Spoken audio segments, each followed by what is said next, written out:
Olá, queridos, mais uma vez com vocês aqui, eu, pastor João Márcio, para seguirmos o nosso estudo sobre a comunhão.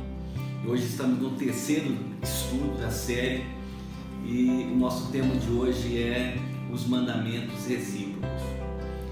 Semana passada nós passamos uma tarefinha para vocês, pedindo a você fazer uma ligação, conversar com uma pessoa que não é de tanto o seu convívio e tentar puxar assunto e procurar saber algumas coisas, pelo menos umas 3 novidades a respeito dessa pessoa. Espero que você tenha feito esse exercício e que isso tenha produzido algo interessante na sua vida com respeito a essa outra pessoa com a qual você conversou.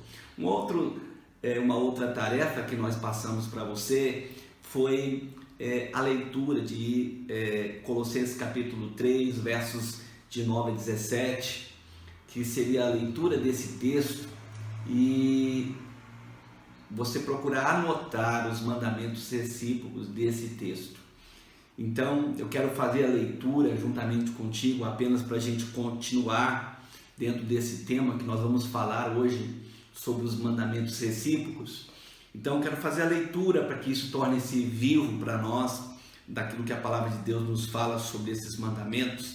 Então Paulo, aqui em Colossenses, ele fala o seguinte: não mintais uns aos outros, visto que vocês já se despiram do velho homem com suas práticas e se revestiram do novo, o qual está sendo renovado em conhecimento, à imagem do seu Criador. Nessa nova vida, já não há diferença entre grego e judeu, circunciso e incircunciso, bárbaro ou cita, escravo ou livre, mas Cristo é tudo e está em todos. Portanto, como povo escolhido de Deus, santo e amado, revistam-se de profunda compaixão, bondade, humildade, mansidão e paciência, suportem-se uns aos outros e perdoem as queixas que tiverem uns contra os outros. Perdoem como o Senhor lhes perdoou. Acima de tudo, porém, revistam-se do amor, que é o elo perfeito. Que a paz de Cristo seja o juiz em seus corações, visto que vocês foram chamados a viver em paz, como membros de um só corpo. Sejam agradecidos. Habite ricamente em vocês a palavra de Cristo. Ensinem e aconselhem-se uns aos outros com toda a sabedoria.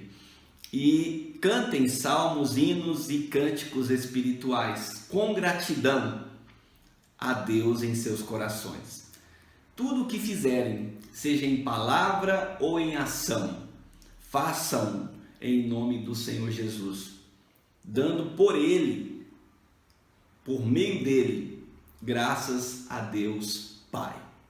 Então, eu imagino, que você que fez a sua tarefa, você deve ter encontrado os seguintes mandamentos recíprocos: não mintais uns aos outros, suportai-vos uns aos outros, perdoai-vos uns aos outros, instruí-vos e aconselhai-vos mutuamente.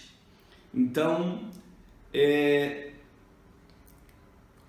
como a gente para pensar a respeito desses mandamentos, e quando a gente está estudando esse tema, a gente fica pensando como que seria os nossos relacionamentos se a gente tivesse a prática desses mandamentos no nosso dia a dia.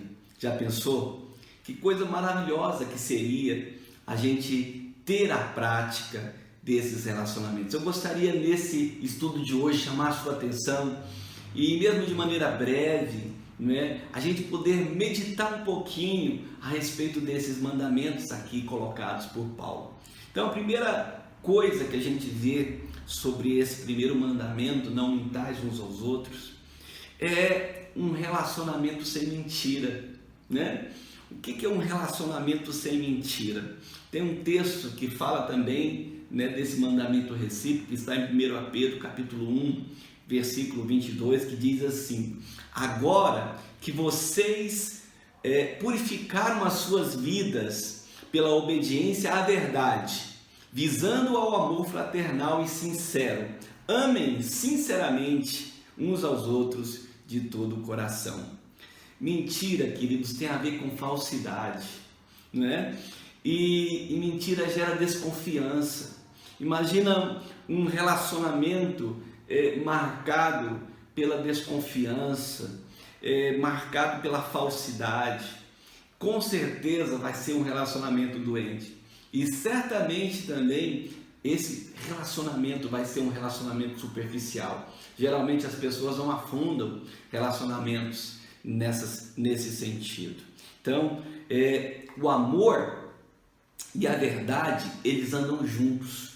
Então, e eles geram um ambiente, né, de confiança, de sinceridade e com relacionamentos profundos e seguros. Aonde existe a verdade, aonde o amor está associado à verdade, esse relacionamento ele vai ser seguro, vai ser um relacionamento de confiança, não é verdade?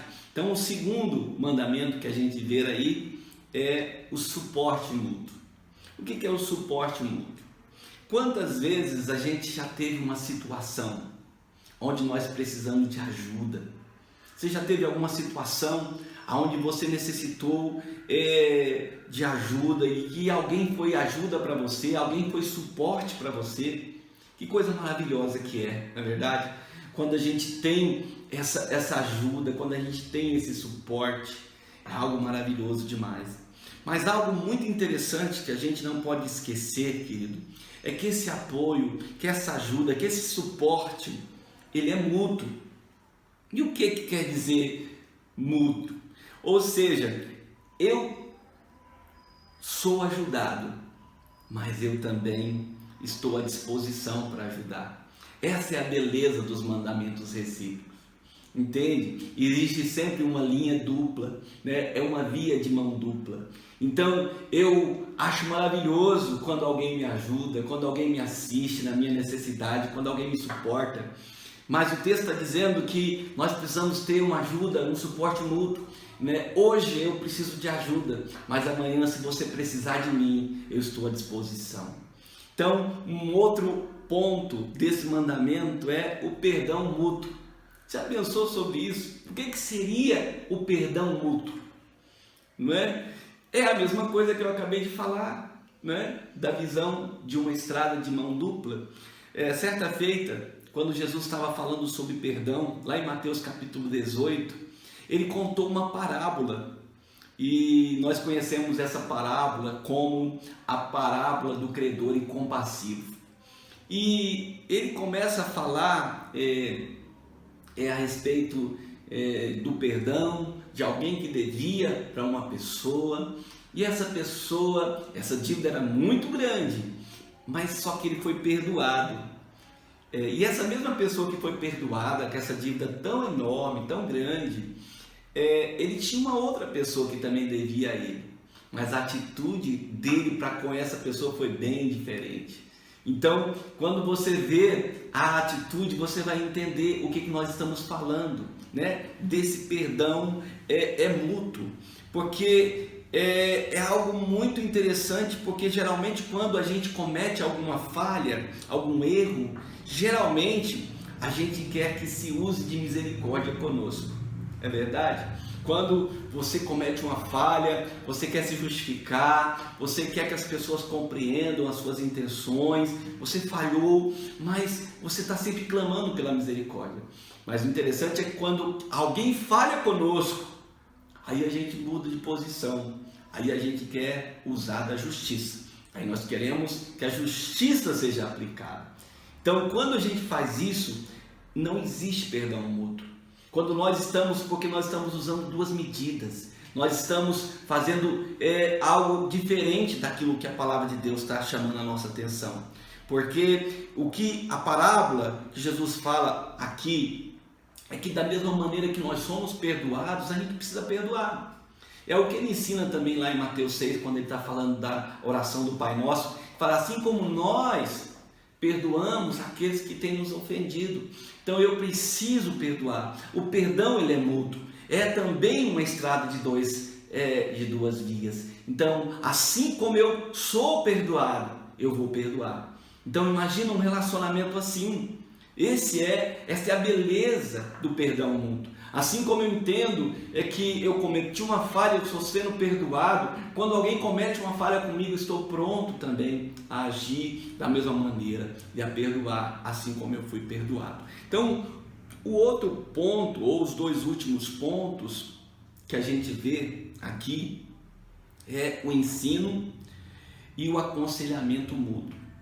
Então, esses dois, tanto o ensino como o aconselhamento mútuo, eles também caminham juntos. Tem uma ideia que tanto aquele que ensina como que aconselha, deve ser feito isso de uma maneira simultânea. Como que a gente vai entender, mesmo que existam pessoas que têm habilidades bem específicas, a gente vai dizer, olha, existem algumas pessoas que têm algumas habilidades muito específicas, eles são talentosos. Mesmo que existam essas pessoas que são talentosas, que sobressaem em algumas áreas, todos nós temos condição de ensinar e todos nós temos condição de aconselhar. O que eu quero que você entenda aqui nessa via de mão dupla?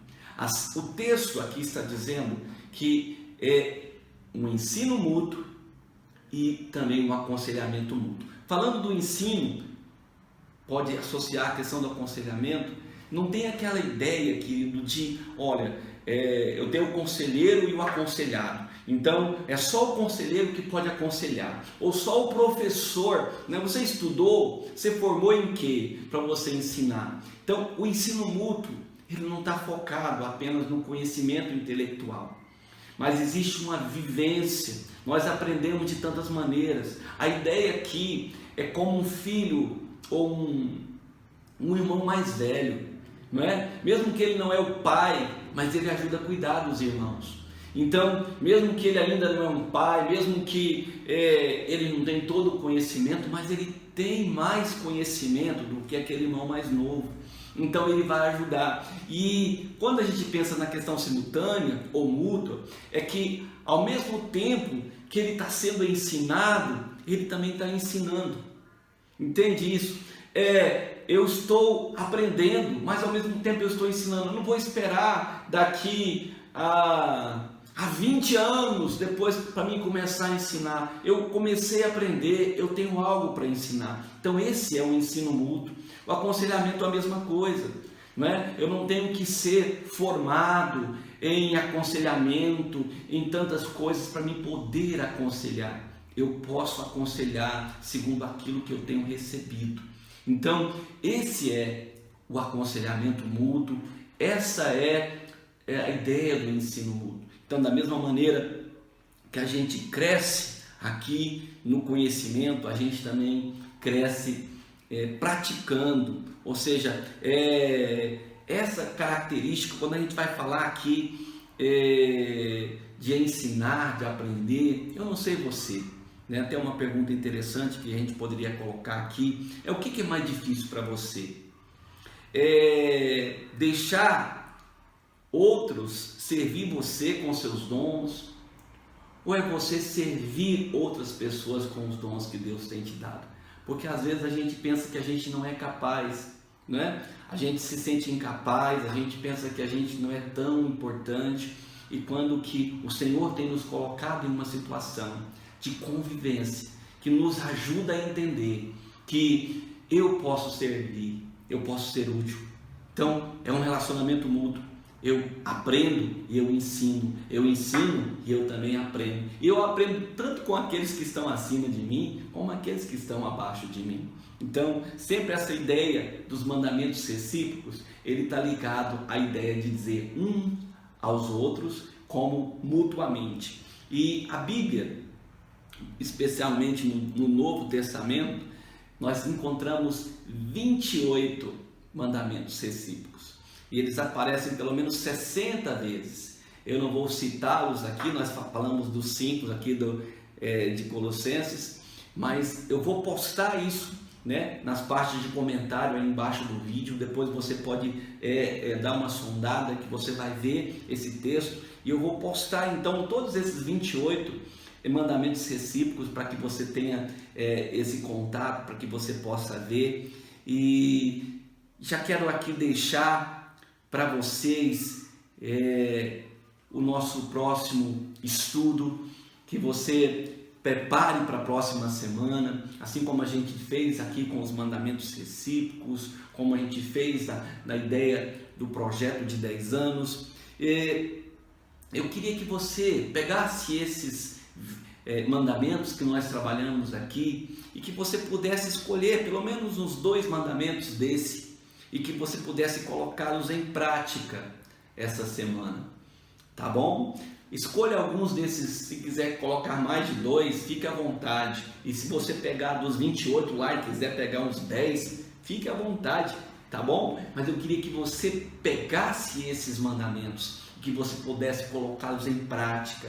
E se você faz isso, né, nas partes de comentário aí do vídeo, como a gente tem pedido para vocês, né, fazer os comentários, faça o comentário lá do que você experimentou nessa semana, desses estudos que a gente tem feito, se tem sido edificante para você falando desses estudos, compartilhe com outras pessoas, né? Ajude outras pessoas também a crescerem no Senhor, amém? E uma última tarefa para a semana que vem estude Atos capítulo 2, os versículos